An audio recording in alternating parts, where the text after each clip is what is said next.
And with the press of a button, he was live. So first of all, good evening, everybody, and welcome to the live stream. I want, first of all, to welcome my guest, my special guest, Rebecca Butler. Rebecca, you're very welcome.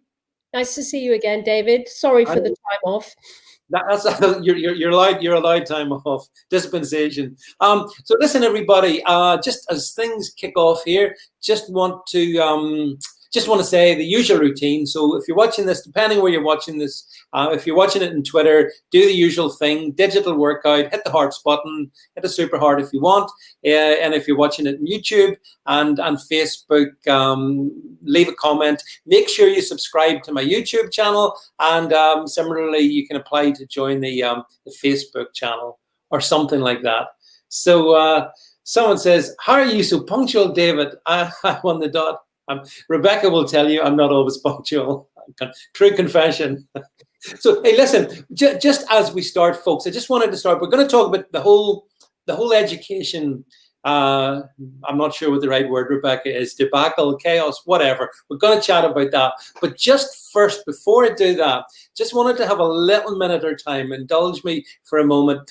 You may have seen in the past 24 hours, I've got onto...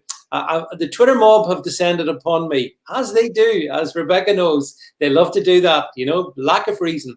And on the particular thing that's triggered them with me is I retweeted with a comment a video clip which someone else had posted. So I not my post, which showed a chap being knocked unconscious, I believe, in the London Underground.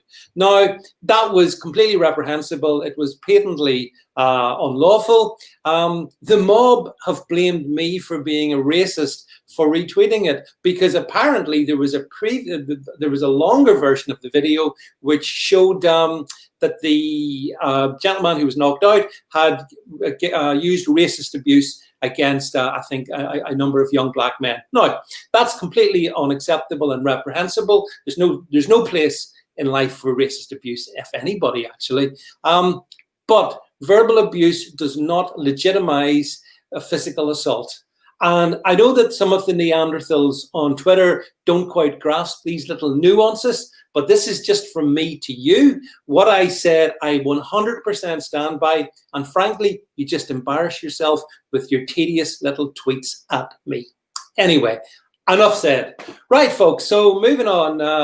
Just saying hello to all of you folks. But Rebecca, you're very good actually at picking out the names of people. So I see we have, I think our friend Jed is there. Was he number one tonight, Rebecca?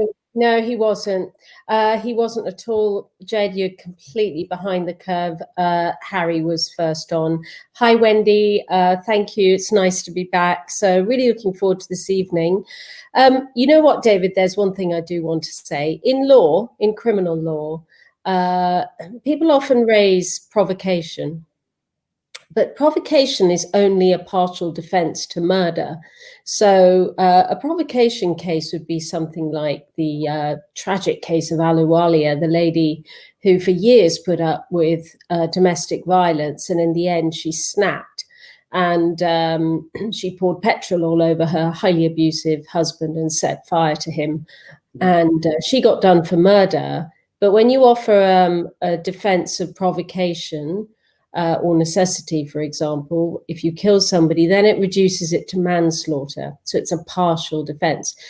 If you hit somebody, there is no defense of provocation.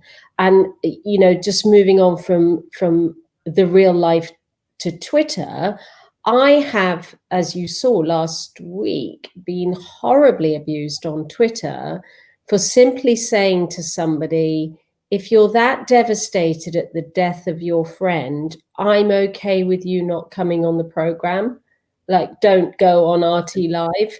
And I got absolutely jumped on by all the followers. And as far as they were concerned, because she was BAME, it was open house on me.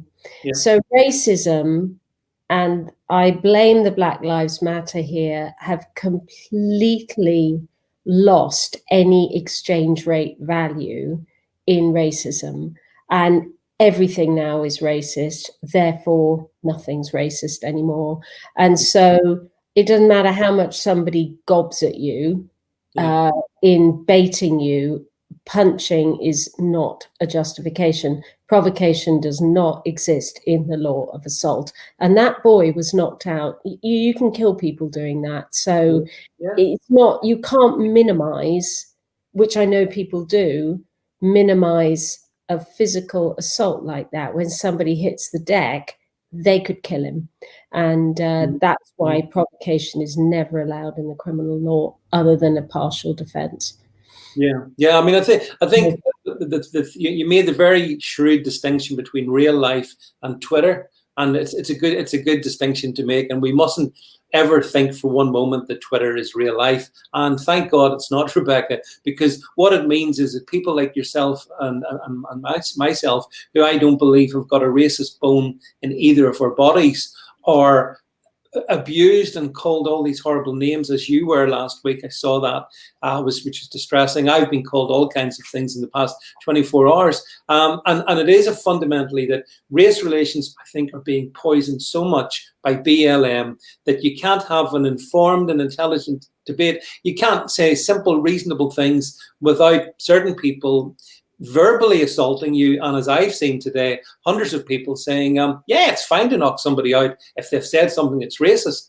And, when I look at what's happening in the States, in Portland and, Seattle, and you see the mobs doing all kinds of horrible stuff there as well, it's a sad business. But anyway, listen, let's leave that behind. We're going to jettison BLM for one night anyway, Rebecca, and we're going to jettison masks. We're not talking about masks tonight either. We're going to talk about something really fundamental, and that is education. Now, Rebecca, let's put this in context. We're going to get to the meat in a sec, but I guess the essential background to this story is that back in March, because of the COVID-19 epidemic, schools were closed. And as I recall, the trade unions and the teachers and even the government, they were pretty, well, the first two groups anyway, they were keen to keep the schools closed, which meant there were no exams. So exams are kind of important within the school year, but we didn't have any. So we've now ended up in this very strange situation. So, I don't know. I mean, I'll talk a little bit about here in Northern Ireland because I know exactly all that's happened here. But big picture stuff, Rebecca. What's your sense of what's been going on?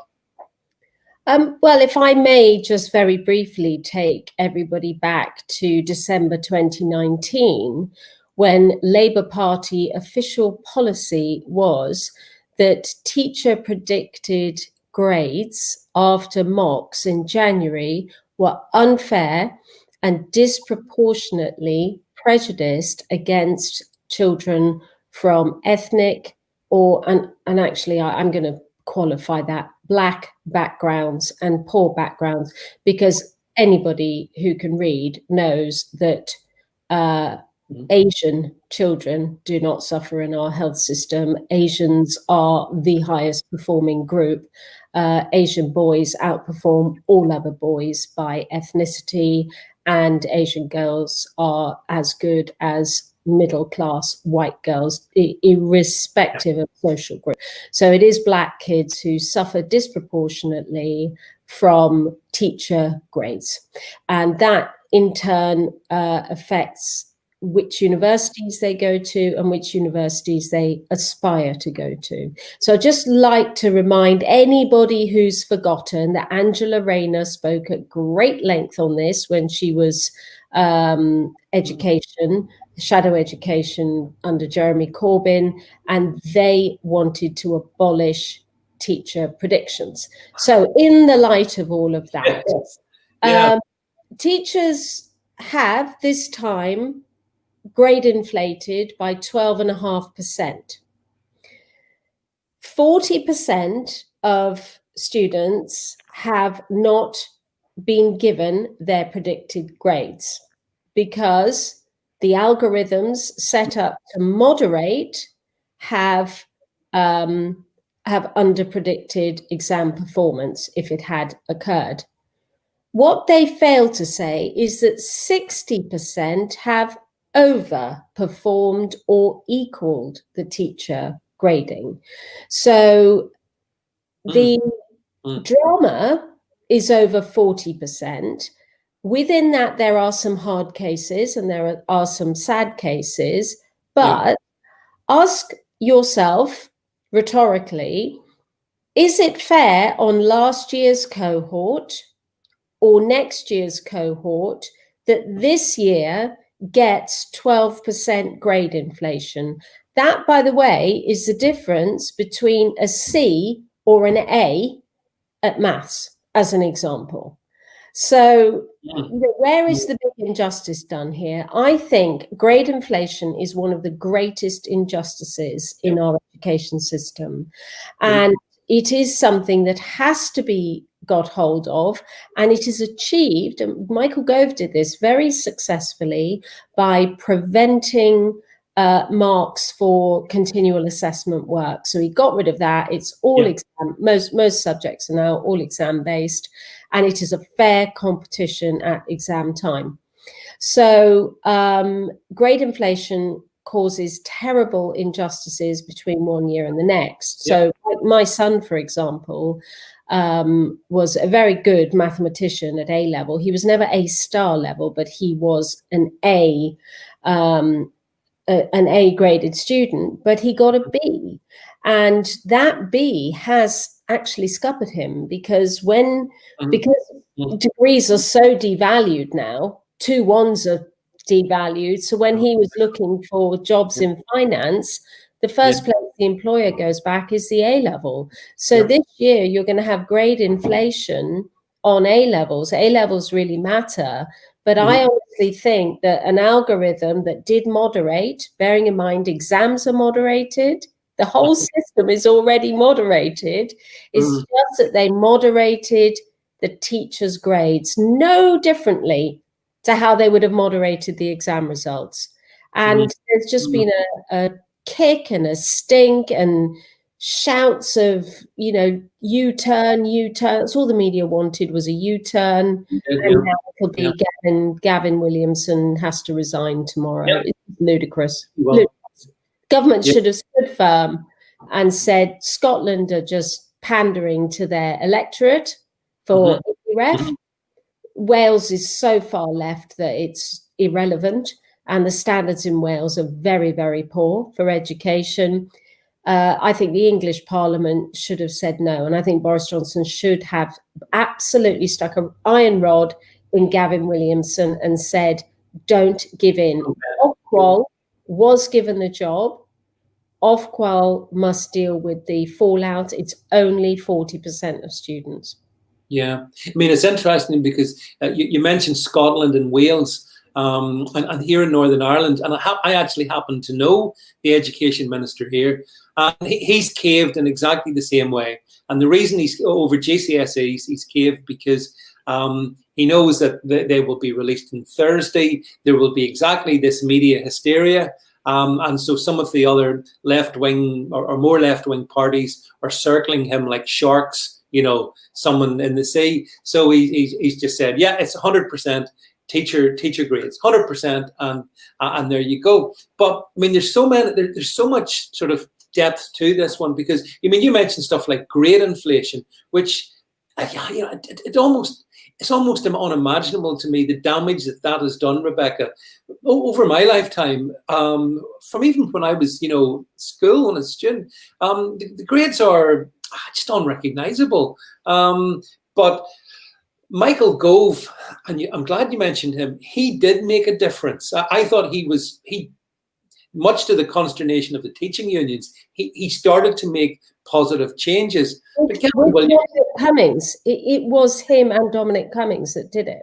Yeah, and it was good. And I think education was beginning to be steered back and on the right course. But there's no doubt about it. Gavin Williamson, he's caved as well, and he will be, I would imagine, walking the plank tomorrow. I don't see how he can stay in position, but he's caved to the people, to the hypocrites. I mean, I'd forgotten. I'm glad you mentioned that the Labour back in December were opposing teacher grades, and now Labour are 100%. This is the only way forward. We must listen to our teachers. But what is Labour's policy? I do not know anymore what Keir Starmer's policy is on anything. I honestly don't know. He can't get votes in Scotland because the SNP are storming ahead. He's only really got seats in Wales. England is where he has to win. He is currently incapable of winning in England because he is a credible PM. Say what you want. He's credible. He's surrounded by morons. Absolutely, yeah. It's he may be a giant, but he stands amongst pygmies, and that's not a good look. No, exactly. But why doesn't Boris come out and say, Labour, your position on this is desperately unclear. You were saying a mere 9 months ago that teacher grades were discriminatory, but now, with all that inbuilt discrimination that you scream about, you suddenly want that to stand. What is your position on this? But Gavin Williamson has only done the U-turn because Downing Street told him to do the U-turn. Boris Johnson is terrified of the BBC.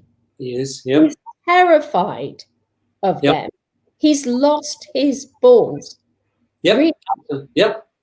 Yeah, I'm afraid they went missing when he got COVID. Who knew one of the side effects was essentially castration? But yeah, absolutely. But and it is coming from Downing Street. But I mean, what's your thoughts regarding just on some of the technical aspects of this on the algorithm? Now the algorithm again. I want to talk about it just very quickly here because I've seen the algorithm used by the Education Board in Northern Ireland.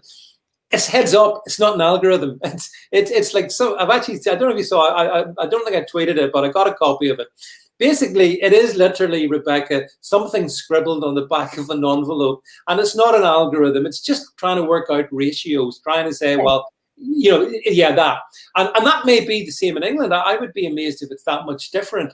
But the thing is that they did have placed a lot of confidence in this algorithm, but then apparently the media have uncovered the head of the organization saying 6 months ago he had no confidence in algorithms. So I mean, it plays to an image of chaos, which is probably what the media want, though. But what's your thoughts about the algorithmic approach?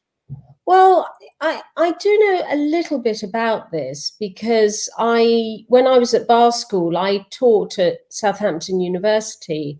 I taught the criminal law course there, and I also taught the logic course. And what we were told when we were marking papers was that you had to avoid an 8.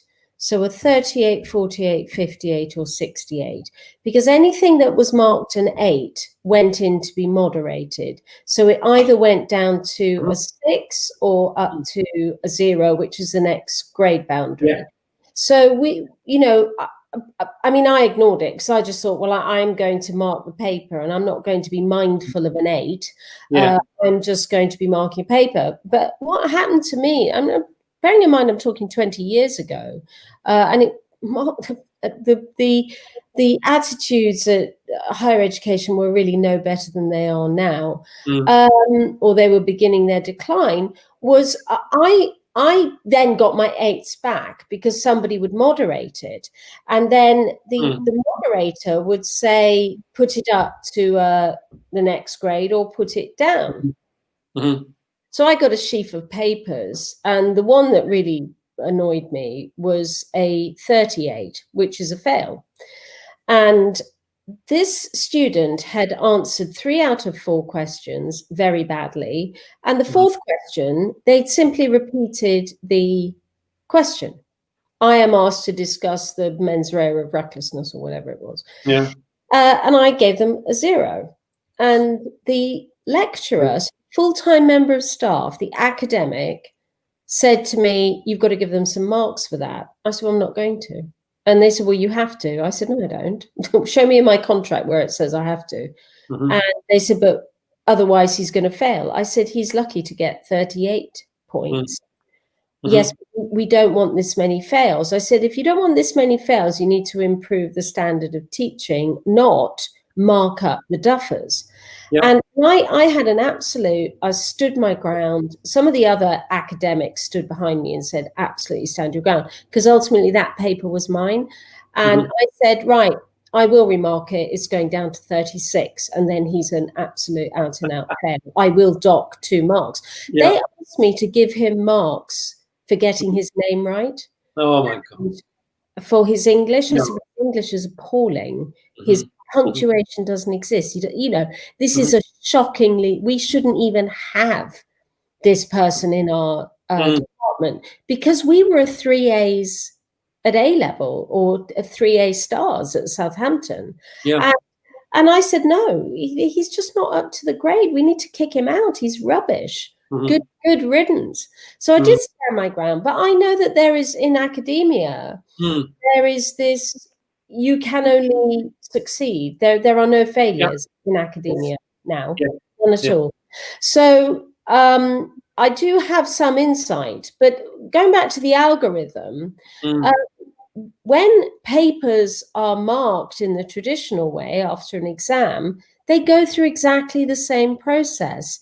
And every year, only 6% should get an A star, 12% should get an A, so on and so forth. Yeah. So that's exactly what they've done this time. But then they've looked at a whole institution and said, as an institution as a whole, have they inflated themselves to such an extent that we have to downgrade the whole institution? Because don't be ridiculous, they've never got an A before. We'll let them have 1 this year, but they're not getting 50, you know, because teachers are, they're bothered about results, shall we say. And their performance is judged on results in some way or another. So, you know, the way the algorithm, or the way the rubric, I suppose it is, has been run, is that they've moderated mocks rather than finals. That's all they've done. That is all they've done.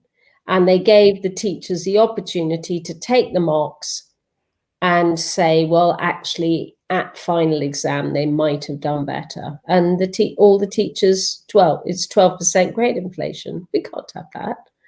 Yeah, no, I mean that is massive. But it's funny because, as you say, this started in Scotland, really, didn't it? Because it was Sturgeon who initially completely caved up there when the numbers came through, and now it's just been like dominoes falling across the UK, Wales, Northern Ireland, and England within the space of a week. But isn't it? It's also really unfair on last year's kids as well, and next year's, and next year's, yeah. And next year's have missed out all this education as well.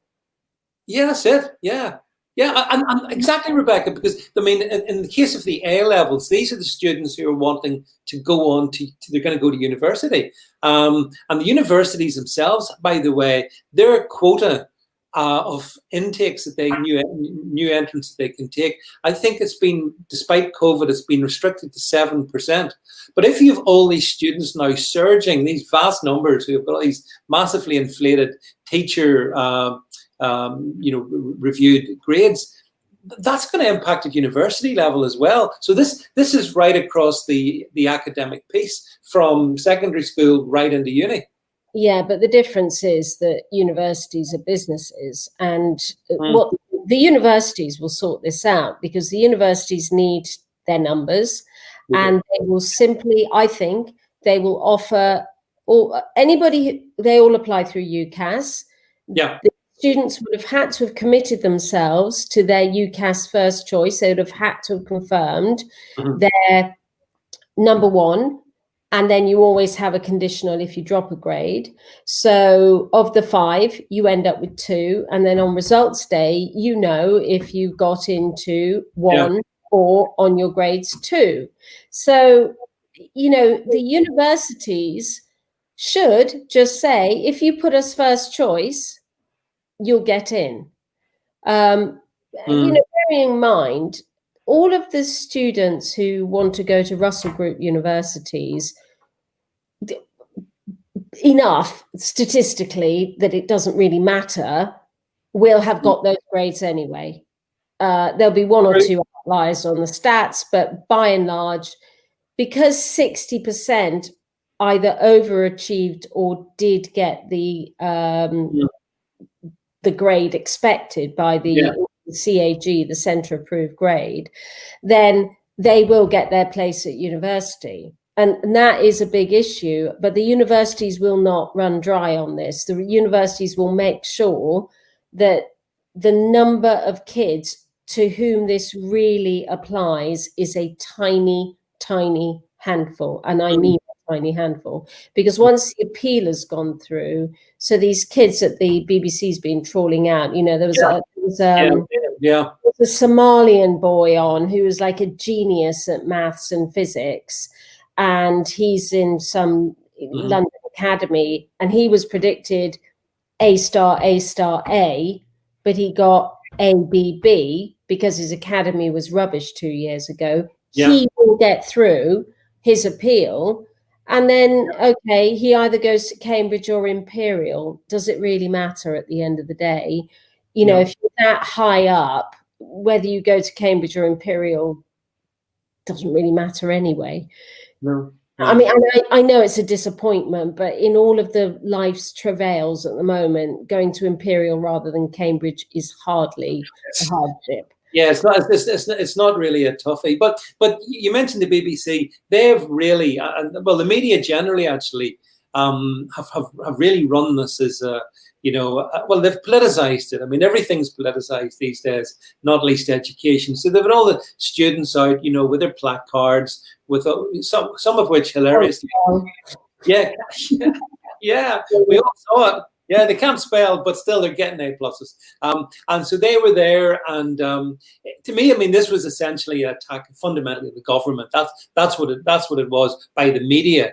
But you know, it does speak volumes that you know, we've got ourselves to this pass, and I think you've mentioned it, and Rebecca, Boris's leadership over this issue, not just this issue, but other issues, it has to be questioned, because surely to God they've seen this one coming. This was all. I would have done. Do you know what I would have done? I would have said, right, university term starts in January. That way, in this COVID year, you do your exams in October or November, and the results come out in December, and you know your offers hold. You can work on your own at home because you've grown up. You can vote, after all, if you're in Scotland, which is what this is all about in Scotland. And sit your exams in November, and then university starts in January. Now, that has multiple benefits, by the way. I'm not talking moving the school year around every year, but how great would it be if every August, instead of kids going off for a gap year to Malawi to terrorize some poor villagers with a new bridge they didn't want, if the gap year only did 6 to 12 weeks over the autumn, and rather than taking their feet off their accelerators for education, just get on and do it in January. Why can't university courses start in January? And in the COVID year, what a great year to do it. They're all going back to school in September. Make them go back and do their exams. Find a village hall, or find a way. Rishi Sunak found hundreds of billions of pounds for people to sit on their backsides and do no work for 4 months. Find a way to put A-level students into exam halls with invigilators. Ask for parents like me to invigilate exams. You know, for God's sake, find a way to do it and examine them in November. I can't see why. Well, you see, Rebecca, this is why we love to have you on the channel, because you know, common sense is uncommon these days. And you're quite right. This has been a year like no other that anyone can remember in so many ways. So why should it be? Why should the academia year? Why should things not be made different? And why should we slavishly follow the notion that, well, everything has to be back in the same routine? Life's not back in the same routine. Arguably, it may never be. So that would have been a very sensible.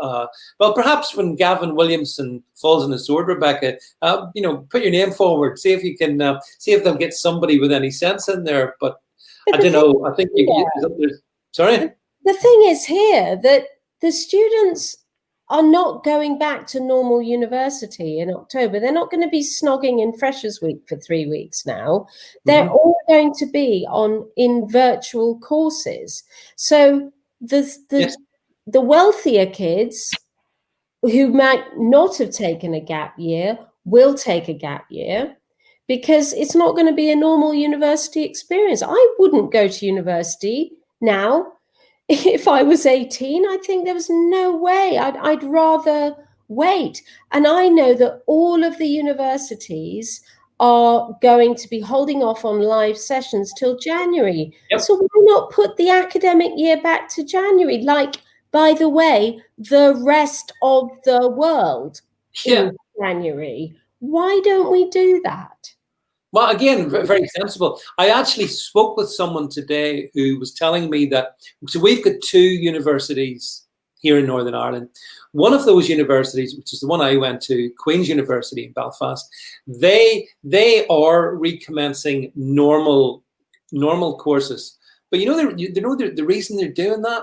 They're doing that for the foreign students that come, the Chinese students who come, which is a great revenue source. Meanwhile, the other university here in Northern Ireland is doing exactly what you've just said. They're recommencing. It's all virtual. So you log in from your laptop wherever you are, and you do. Which actually, I mean, I look back in my days, Rebecca. If that had been the case, I might have made more 9 a.m. lectures on that basis because might have been a bit more possible. But for sure, there just needs to be, I guess, more sort of lateral thinking about how do we manage these things. It's the same, and we could talk about this in so many other topics like economy and loads of stuff, health, not in other areas, but in education, because it's young people, it is so important. But then, I mean, we talked about this before, and I've seen comments come up here. I'll just bring up Tony's here. He's made this a few times. Consider that these products of Marxist brainwashing would have voted for Jeremy Corbyn. Well, you see, one of my points would be, and you've said it as well, Rebecca, university ain't what it used to be. The danger is we sound, very, very old-fashioned because we say that. Yeah, okay, boomer. I'm a Karen. Yeah, I know, okay, boomer. I know. Yeah, but it's true. The fact is, and the other thing is that these kids are going to be going to perhaps uni.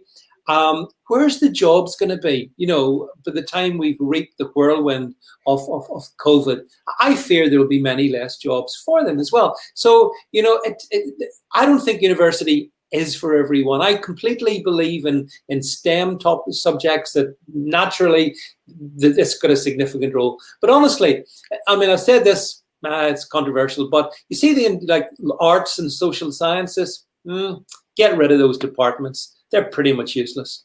Well, I wouldn't get rid of all of them, but back when we were students, back when we were 18, only 12% of students went to university. So therefore it was the top 12%. And when I was at university, you did law, medicine, some STEMmy stuff, you did languages, things that gave you transferable skills, like languages are brilliant for that, and fine art, all that sort of thing.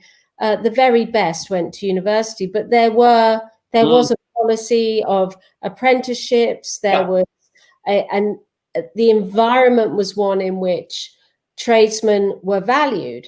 Then arrives John Major, Mr. Gray himself, who was the precursor to Tony Blair, who thought education meant forcing people into institutions for 3 years, which is brilliant on the unemployment numbers. Absolutely. Not claiming the dole, but they are claiming the dole. It's just called a student loan, and there's no loan in a student loan. It's a tax. So we then led people to believe that they went to a poly, which may previously have taught you a quasi-engineering qualification. Now you can go to a poly and do, let's think, international relations. If you've done an international relations degree anywhere, you are never going to get a job in international relations. There is no such thing as international relations. It doesn't exist as a job. So, the people are being missold by universities that are now churning the numbers. You don't get one-to-one teaching anymore. Seminars are as big as lectures. The quality of teaching has dropped down. Everybody gets a 2-1, therefore they devalue the 2-1, and they end up never paying back their student loan ever. The student loan taxpayer, by the way, who funds student loans. So it's not a loan; it's a tax. No. Only paying very refreshing and honest way to put it, Rebecca. I see it exactly the same. By the way, somebody's asked me what did he get his degree in? I got my degree in economics a long time ago. Back when I did my degree, I remember back then it was the whole monetarism versus Keynesianism. So back then I was an instinctive Keynesian, which made me a right-wing fascist, obviously, just because I dared to disagree with Keynes. But you're right, Rebecca. I mean, some of the interpretive dance and other such degrees really, they make a mockery of something that is. Let's be honest. University education can be very important and helps contribute to society. It's just sad the way it's been damaged, particularly since Tony Blair. I blame Tony Blair as well for opening the floodgates. Its currency has dropped. So now, particularly at the bar, I wouldn't get in now as a barrister, because now, in order to be set apart from the others, you have to do a master's degree or even a PhD in law. I mean, who wants to do that? And that doesn't make you a good barrister. Actually being able to stand up and argue your client's case and to have good skills with your clients is what makes a good barrister, not somebody who can find a tiny bit of law in 5 years to write about it. But the whole currency has devalued as well. So GCSEs have devalued, A-levels have devalued, university degrees have devalued. We have to stop telling everybody that it doesn't matter if you don't pay your student loan back, because you'll never have to pay it anyway. We should have never done that. It's not fair, and it's not fair on the ones who do pay their student loans back, because they have been stung for 8% interest rate. It's a disgrace. The student loans, I could rant on for hours. It's an absolute disgrace, the whole student loan system. For the fee, because it goes straight into the Vice Chancellor's pocket. It goes into business. And these guys and gals are on eye-watering salaries. Eye-watering salaries and expenses and perks. They get free accommodation. They get the absolute works for cramming as many bums on seats as they possibly can. So they are going to make sure that those seats are filled, and they don't give a jot for whose bottom is sitting on it. They honestly couldn't give a damn. It's so true. The fact that most people don't understand the salaries that the VCs are on, and it's unbelievable. Plus, they've become it's a very political role as well. I mean, I am well familiar with that through my old university. The sort of people that occupy that role, or they're placed there for reasons. But yeah, I think, you know, on the student loan, Rebecca, you make a really subtle point that it's not it isn't a loan. It is being funded by everyone who's paying tax and everyone who's going to pay tax. And you know, and yet we have Labour and others who would suggest basically Corbyn wanted to scrap no student loans. How would things work without a student loan then? Well, I think he wanted to write off the debt, but it's notional debt. So it's split into two. So the fees are flat, so everybody gets the fees, and then the living allowance is tested. So if your parents are wealthy enough, you don't get a student loan. So it's different in Scotland, by the way, because in Scotland, under the Marxist Sturgeon, there's no such thing as fees. So Scottish students don't pay fees. And by the way, that does not give any advantage to disadvantaged children. That gives the greater advantage to the wealthier children in Scotland. Their policy has backfired spectacularly because they have fewer disadvantaged children going to university than in Britain as a whole. So the Scottish attempt to buy under 16 votes has failed because they have not delivered on access to all. England is far better than Scotland. But the student loan was started by Tony Blair in 1999. The grant system fell by the wayside and they brought in fees. Now, the government underwrote that loan. It's not a loan, it's a tax, it's a graduate tax. So you only pay when you start earning £24,000, or it was 21 at the time.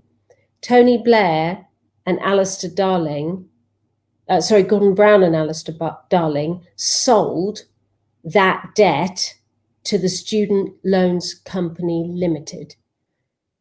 So it is, David's gone. So it's no longer the government that owns the debt. It is a private company. And students that bought in to the Student Loans Company agreements at that time were on 0.5% interest repayment over the lifetime of the debt. Now it's 8%. And so students who signed up for 0% have been forced to pay 8% on their loans. It is a disgrace because only a tiny number actually pay back their fees. Now, the living allowance is different, but it works out at about £4,500 a year for most students to live on. So we have a major scandal, and the taxpayer, namely the very people who are whinging with their misspelt placards now, they're just paying to waste 3 years of their lives at university, not by repaying the graduate tax, but in their general taxation. There's less money for hospitals because we're putting all of these ridiculous protesters, Marxists and BLM idiots through their stupid international relations courses, and they'll never pay the debt back. So it goes on general taxation.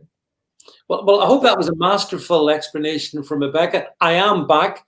I'm an international man of mystery, so I may vanish at any point, but not least the fact I've got an absolutely rubbish signal.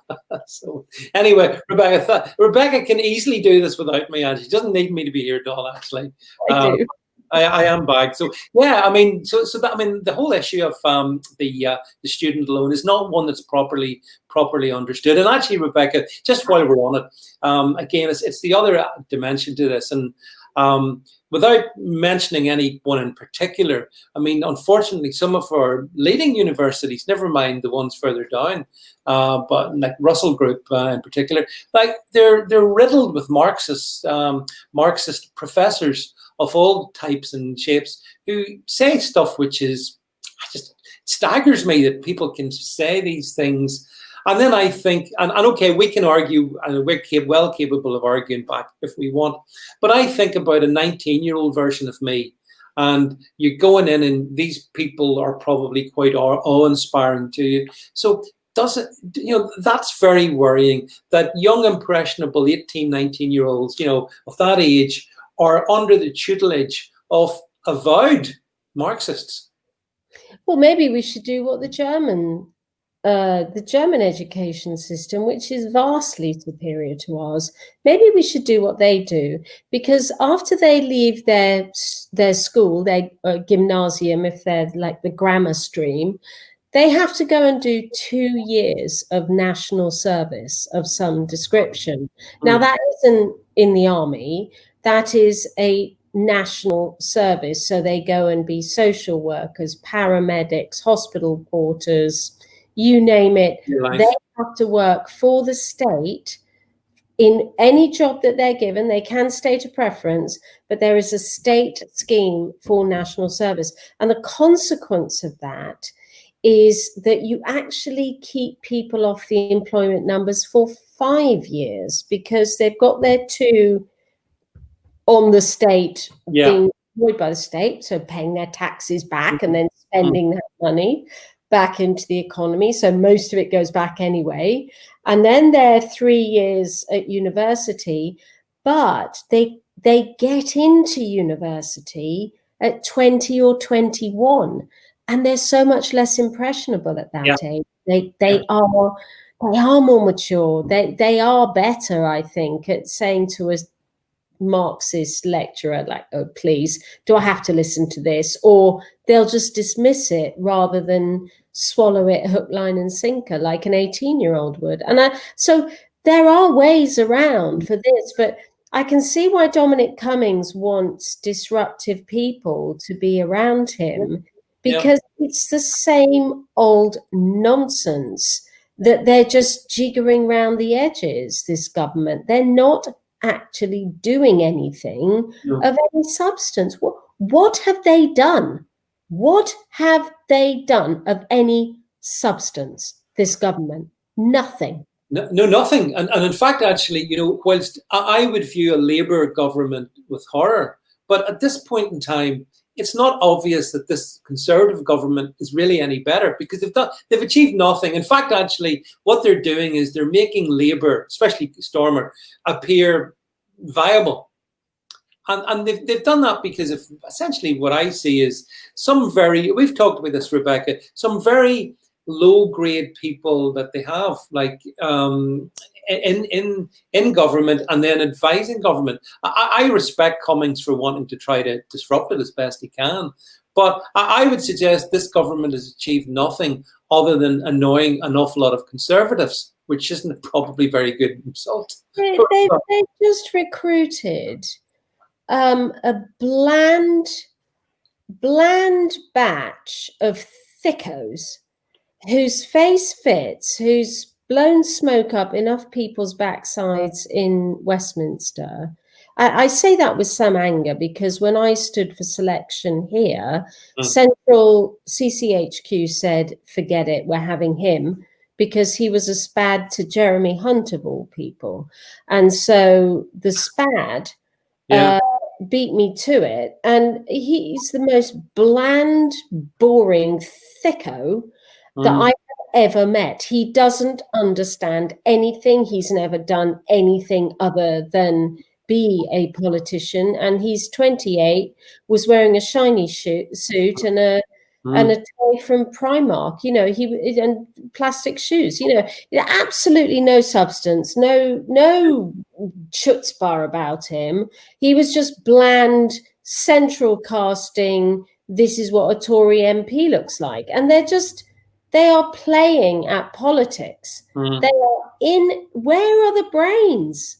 Where's Michael Gove, by the way? what is Michael Gove and Jacob Rees-Mogg doing? I haven't heard a peep out of them. Where are I assume Jacob Rees-Mogg has left the country and emigrated, because I certainly haven't heard anything since about February from him, leader of the House. So yeah, this is a government of invisible men mostly, and invisible women. And I think, Rebecca, to summarise what you just said, and I think a lot of people here in the stream and the people who watch this in replay will understand.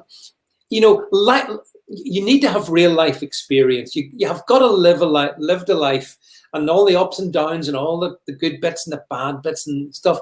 And that equips you to be able to then talk about stuff, think about stuff, determine what might be good policies. Some 29-year-old who's never worked outside of, the politics arena knows nothing about anything. And yet that is almost those are the majority of people who we seem to have. Where are the people that have lived life and know about life and can then help other people leading their lives? I don't see. I see. I know that they don't want me. I know that really quite clearly now, because I know a lot of your viewers won't know this, but I was selected to stand for the Tories in Winchester City Council in the delayed elections. They've now asked me to stand for county, which is like a kind of a step up if you have any value on these things. So I'm now standing for the county seat, but the guy who pushed me out, the CCHQ, at the MP selection point, because I had two associations wanting me to stand, he wouldn't let me even do the hustings because he knew that I would get in. They have now sidelined me so much in the county council elections that they've put me up against the Lib Dem leader, and it is a Lib Dem city council, although it's the Tory local authority. So they're determined to get rid of me, because when we have the meetings, I go, do we really? Is this really the way we want to go as Tories? I mean, really?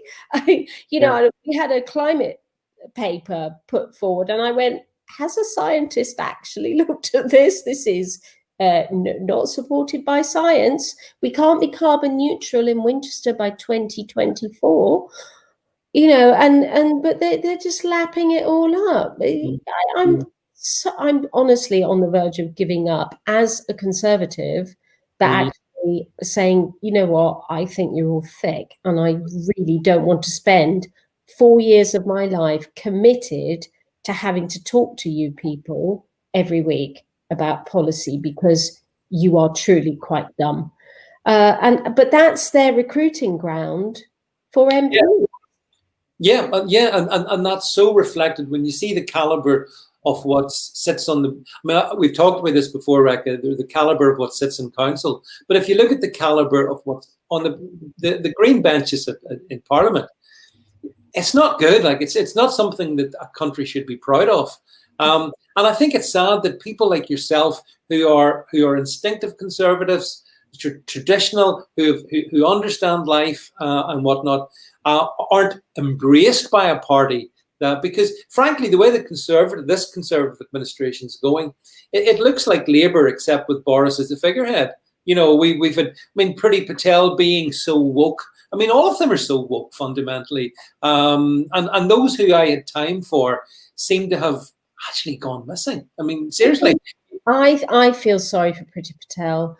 I think that they've shut her up. I really do. If I could have hugged her when she said the French are racist, although she didn't say that, what she said was they think the French are racist. So it's a perception of the immigrants that they want, and they're going to get tortured in France. Yeah. They'll only get tortured by the grammar. It's that's the only thing tortuous in France.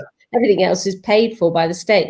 But, how disgraceful that somebody leaked that from a private conversation. Yeah. Sack that person. Sack them. You can't do that. That was a private comment. And Simon, are the civil service to blame? Yes, they probably are. It was probably a civil servant that leaked that. But I think Pretty's been kneecapped.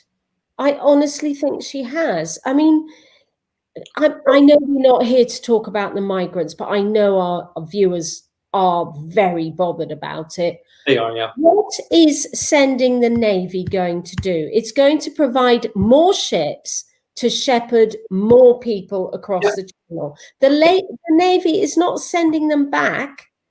They're just protecting border force, because a lot of the migrants are armed and are carrying weapons, and the border force are shit scared of them, pardon my French. Yeah. But the Navy are there to shepherd even more people. They're not taking them into custody. They are just bringing them ashore, because the French aren't having them back. Yep. No, that's right. I mean, you explained that. In fact, actually, Rebecca, it must be said, you've explained quite a few things over the last number of weeks, very presciently. For example, I remember you and I discussing the whole Serco, you know, the 4-star hotels and all that business, that malarkey.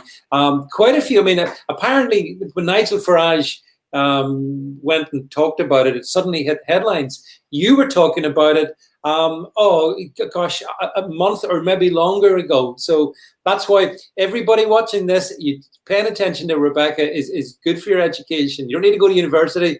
You just need to go to this university, this little university of life that we try to put together for you. Because you were right, Rebecca, exposing the problems of Serco and the what, £3 billion contract and blah, blah, blah. So, and you're right about the Navy as well. But tell me this, again, don't want to distract too much, but why did Pretty go with that? I mean, she must know what you've just said to be the case.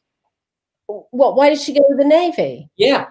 Is because Border Force was saying we have no ability to repel people, because, you know, bearing in mind at the moment under the single market, that British Navy has access into French waters. So what is happening is that the Border Force were going further and further into French waters. The minute the VHF signal was available to the migrants, they were VHFing the British Coast Guard. Now, I know this because as many Sorry, what is the VHF signal? Right, very high radio frequencies. It's a boating radio frequency. And so on channel 16, I've heard them. I'm a sailor. I'm on the water all the time. I hear them on distress calls, and they're calling the Dover Coast Guard or the Kent Coast Guard on a Mayday call, and they're saying, Mayday, Mayday, Mayday, we're in distress, and we're this GPS position, because it's on the VHF radio, you can say exactly where your position is. And because these guys are quite sophisticated in their gear, these are not shitty little dinghies, they're bringing over substantial ones, but they know it's actually more important to have a decent radio rather than a decent vessel, because the minute they get in the vessel, is the minute they can radio, the Coast Guard then relays the call to Border Force, and then Border Force goes and picks them up wherever they are. So even in what we would call French territorial waters, because they don't exist under the single market, it's only post-Brexit that we're going to have the UN line drawn smack down the middle of the channel, and the French then are going to have a problem, because our fanny border patrol will just go and pick anybody up and usher them on board, so that they're not armed, they're not able to deal with situations that arise with violence and with gangs within the dinghy and all the arguments that go on. So actually the Navy's needed to protect the border force, but what it's going to do is simply put more people on safe haven vessels. That's all it's going to achieve. You see, this is why I love doing these, because there's been so much in the media about this topic over the last number of days, obviously, and again, we have talked about this in previous times as well. But there are so many common misperceptions. Like, for example, some people think, yeah, get the Navy and that'll soon sort them out. But it won't, will it? It will accelerate in some regards. That's exactly what it'll do. Yeah. Yeah. Having a Navy frigate is no point. It is merely a holding position to take them to Dover. It merely ushers in more people. But come Brexit, when we're United Nations Treaty of the Sea, the Navy will not be allowed legally to cross the midline point between us and France. So it's going to be a French problem post. Because our Navy can't go beyond that to pick them up then. Yeah, it will be an international incident if they do. They won't be allowed in French waters. Yeah. So, but the French are, by the way, at the moment, the French are thoroughly craven in taking full advantage of the political plight here. They are not cracking down on the people smugglers. And it is important to remember that the immigrants are illegal by virtue of the method that they have been sold into entering the UK. And the sort of money they pay a smuggler, you could, if you were coming from, say, Somalia and you got £4,000, you could book a first-class airfare on British Airways. You could have yourself booked into the Cumberland Hotel in Mayfair for a week and call yourself a tourist for that sort of money. These guys have money. Either they steal it, or they're in slavery as a result of it. These people are victims of criminals. They genuinely are. There are criminals amongst them, but people smugglers are the really big criminals. And Angela Merkel is personally responsible for putting 8 billion euros into their hands by saying, hey, Germany can take 1 million people. She spawned this market in people smuggling. A lot of the people coming over, we would want in this country anyway. We would want the teachers from Syria. We would want the scientists from Iraq. What we don't want is the farm workers from Somalia. Because we don't have a job for them here. But you know what? Every single one of them could afford to get on an aeroplane and say they're going on holiday to England. Well, Sylvia, Rebecca, makes a fair enough point then. So accepting all that you've just said, so why don't we stop the traffickers then? It's a fair question. The legal system doesn't have jurisdiction in France and doesn't have any clout to say to the French, would you please pursue these people? The only two, notably, Sylvia, that we've managed to catch were those Irish guys who so tragically trafficked the Vietnamese, the 21 people who died last year. We caught them because we found the bodies in Tilbury Docks. And that was a messed up operation. But so, we have intelligence here, but the people smugglers aren't here. The people smugglers are on the north coast of Brittany. They're buying the ribs, they're buying the VHF radios, and they're saying to the guys, you've got to get over before Brexit, even if you come from Somalia. You've got to come over before Brexit. Here's a radio. The minute you get signal on channel 16, Mayday, Mayday, Mayday, Kent Coast Guard or Dover Coast Guard, and they'll come and pick you up. And we will. They don't Mayday Calais or Le Havre. They're not Maydaying them. No. I mean, it's certainly proven to be a huge story. And I mean, the likes of, well, actually, I had on the live stream last week, I had Catherine Blakelock, from the Brexit Party and all that. And Catherine was making the point that part of the problem as well is some of the French trawler men are in on the scam because the traffickers are loading them up. And again, they're merrily sailing across. And her point was, it's again, fair enough point in one way, that these French trawler men or who don't perhaps make vast amounts of money can make an absolute fortune if they've got 20 migrants at whatever 10 grand a shout or whatever. That's a lot of money. So the French trawler men are, I mean, everybody's in this one, isn't it? The only person I don't know where she gets that, because a French trawler would be on AIS tracker.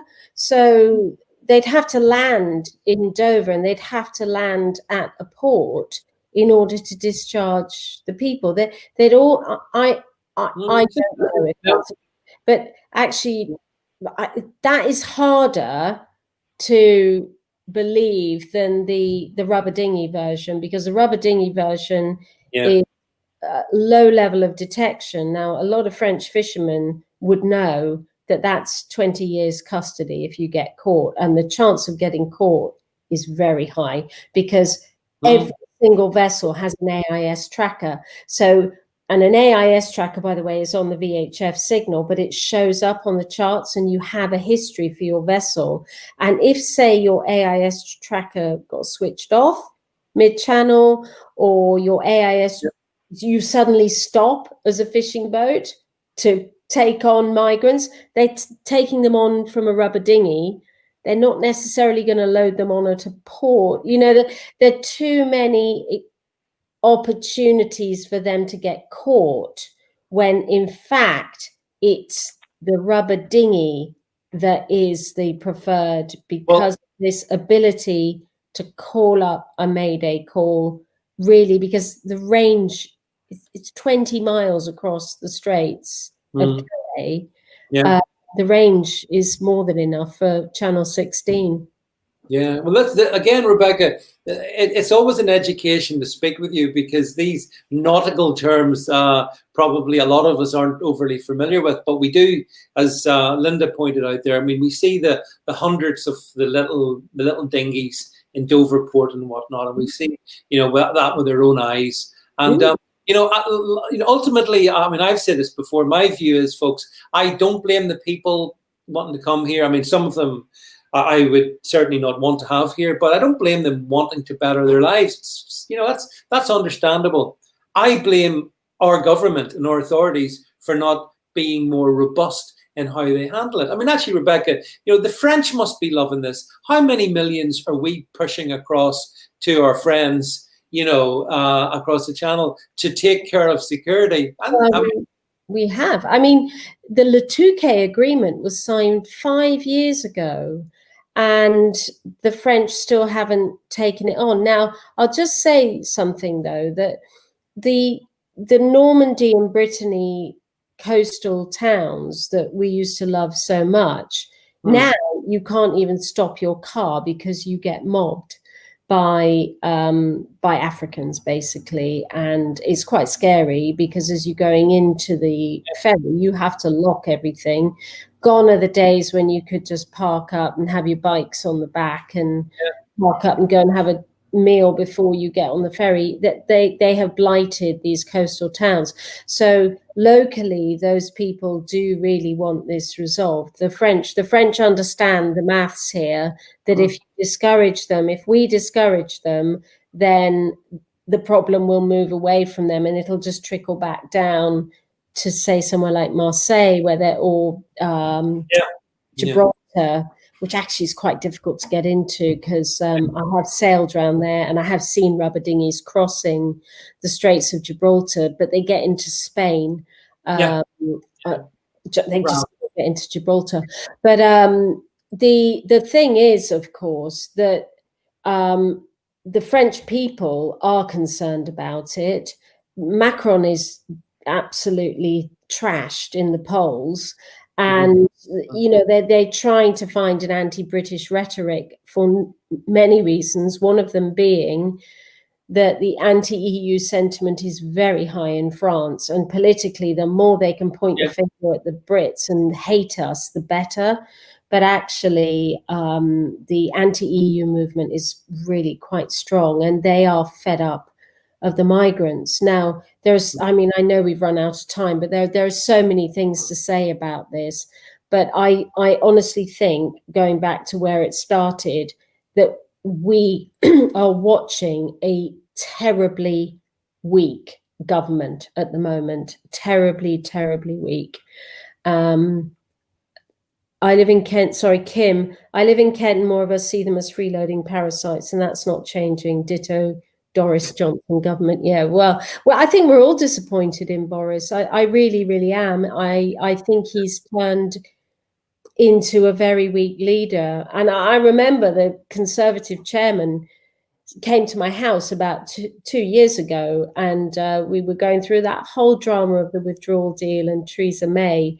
And he said, "Who would you like as PM?" And I said, "Michael Gove." And I'm beginning to think that Michael Gove might have been better. I'm so disappointed in Boris. So disappointed. Yeah. I think that's possibly a universally shared position, Rebecca, and it's probably, whilst not an optimistic note on which to end, nonetheless an appropriate note. So listen, we started off talking about education. It's been an education in so many ways. Rebecca, thank you for your expertise on all these matters, really. And I can see the comments. And whilst perhaps some of the local Conservative Association may not recognise your virtues, I think pretty much this lot wants you to be Prime Minister. So all we need to do is to expand the live stream to a couple of more million, and you're going to be number 10. So Nigel Farage is going to create another party. I'm telling you that now. You heard it here. It's coming. And his problem with the Brexit party is it was a one-issue party. I think Nigel Farage has got to find a moderate right-wing position in politics that is bigger than Brexit, and he's got to launch it now to oversee the trade deals and to scrutinise things in the Brexit period. But I have to say, if he's in a not a single issue party like the Brexit party, I would jump ship. I definitely would. Now I want a strong leader. Yeah, I think actually you're right, Rebecca. And again, we've got a good record, and you've got a good record in the over the time we've been doing this on kind of telling things today, what's going to happen tomorrow or the week after, the month after. I see it coming like a steam train. This government has disappointed far too many natural Conservative with a small C people. They look on. They see the mess of our education. They see the migrants on the shores. They have concerns about what is this Brexit going to be like by the end of the year exactly. Certainly from my neck of the woods, and it doesn't add up anymore to what we thought we were buying. If you'd have bought this government, you'd have returned it, wouldn't you? By now, if you bought it in the shop, you would have said no thanks. It's not what I wanted. Yeah, not fit for purpose. Yeah, it's not fit for purpose. But, sometimes politics expands into the void, and Farage doesn't seem to be finished. And, I think there is definitely an opportunity just to have sensible, pragmatic, sort of centrist policies. We don't really want Labour policies enacted by, these crypto conservatives. I don't, because it makes me want to loathe them as much as I loathe Labour, and it's certainly not what I think all those Boris voters thought they were getting. So it's maybe cometh the hour, cometh the man or woman. Or indeed someone who identifies as both, because we mustn't ever social construct gender. That's right. Yeah, absolutely. You see, Rebecca, we're so aligned in this. Listen, well, we've run over, but it's just been such a pleasure to chat. Look, thank you very much, Rebecca, for being on the stream. Thank you, everyone, for being with us. Can I thank everyone who watches this on replay? I forget to do this, but I should do, because there's vast numbers of you do that. So thank you all for being part of this. I'll return later in the week and catch up with you all soon. Bye for now, everyone. Bye.